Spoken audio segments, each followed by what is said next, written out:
India news के digital platform पर आपका स्वागत है और आपके साथ मैं हूं आपका होस्ट राजीव शर्मा। और आज बात कर लेते हैं इस वीडियो में और आपको बता देते हैं कुछ ऐसी बातें जो कि अंतरिक्ष से जुड़ी हुई हैं। अंतरिक्ष एक ऐसा सब्जेक्ट जो पिछले कुछ दिनों से हर भारतीय की जुबान पर है, क्योंकि हमारी अंतरिक्ष से जुड़ी हुई संस्था ISRO, Indian space research organisation ने कुछ ऐसे कामयाब कारनामे करके दिखाए हैं जिनसे हर युवा के अंदर अंतरिक्ष से जुड़ी हुई जानकारियां जानने का लालच भी है और उसका उत्साह भी है।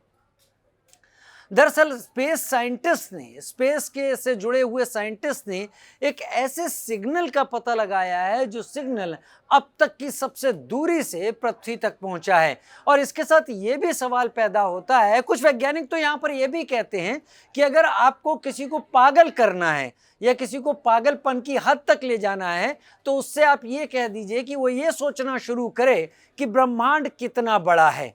और ब्रह्मांड कितना बड़ा है ये सोचते सोचते स्थिति ये हो जाती है कि आदमी एक झुंझला जाता है और परेशान हो जाता है। हम अपने घर से बाहर निकलते हैं तो दफ्तर पहुंचते हैं, दफ्तर से बाहर निकलते हैं शहर में पहुंचते हैं, शहर से बाहर निकलते हैं स्टेट में जाते हैं, स्टेट से बाहर कंट्री में जाते हैं, देश से बाहर निकले दुनिया में जाते हैं, दुनिया से बाहर अंतरिक्ष में जाते हैं। अंतरिक्ष से बाहर कहाँ तक जाएंगे, उसके बाहर क्या है, उसके भी बाहर क्या है, कितना बड़ा है ब्रह्मांड, ये एक बड़े सवाल की तरह सबके दिमाग में कौंधता रहता है। और तब साइंटिस्ट ये बात बताते हैं कि ब्रह्मांड लगातार फैल रहा है, ब्रह्मांड लगातार आगे की तरफ बढ़ रहा है। अब बात यहाँ पर ये सबसे बड़ी कि एक ऐसा सिग्नल स्पेस साइंटिस्ट ने रिकॉर्ड किया है जो 8 अरब साल बाद पृथ्वी के पास पहुंचा है। यानी उसको पृथ्वी तक आने में 8 अरब साल लग गए इस स्पेस से आए हुए सिग्नल को लेकर। ये स्पेस से आया हुआ सिग्नल क्या है, इसे एफआरबी कहते हैं, यानी फास्ट रेडियो बर्स्ट कहते हैं। और इसका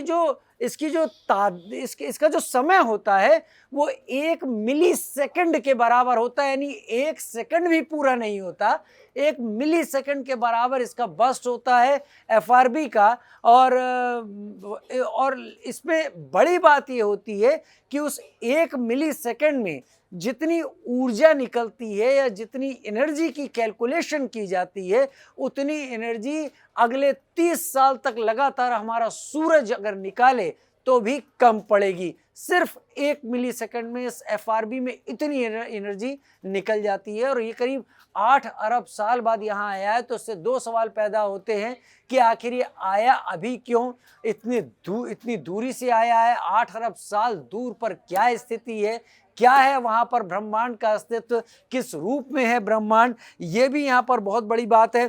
तो एफआरबी 20226110A नाम किया ये जो विस्फोट है इसको नाम दिया गया है। ये 1 मिली सेकंड से कम का था, लेकिन 30 सालों में सूरज जितनी एनर्जी देता है उसके बराबर एनर्जी इससे निकली। और ये एफआरबी की बेसिक जो जानकारी है, अगर आपको समझाना हो साइंस की लैंग्वेज में एफआरबी क्या है तो एफआरबी फास्ट रेडियो बर्स्ट कहे जाते हैं। यानी ये एक ऐसे विस्फोट होते हैं जो कि चमकदार विस्फोट कहे जाते हैं, लेकिन उतने कम समय में इनकी चमक का आकलन करके और फिर इनके बारे में और रिसर्च करके पता लगाया जा सकता है कि जब ये विस्फोट हुआ होगा तब इस विस्फोट में कितनी ज़्यादा ऊर्जा निकलकर बाहर पूरे अंतरिक्ष में फैली होगी। इस तरह के और भी विस्फोट अंतरिक्ष में होते रहते हैं और वैज्ञानिक उन पर लगातार नज़र रखते रहते हैं। लेकिन फिर भी एक बात तो साफ है, अभी भी वैज्ञानिकों का मानना है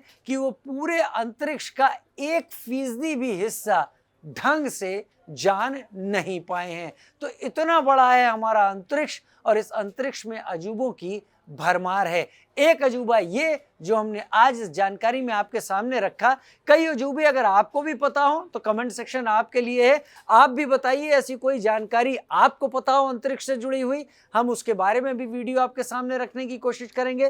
फिलहाल इस वीडियो में इतना ही। नमस्कार।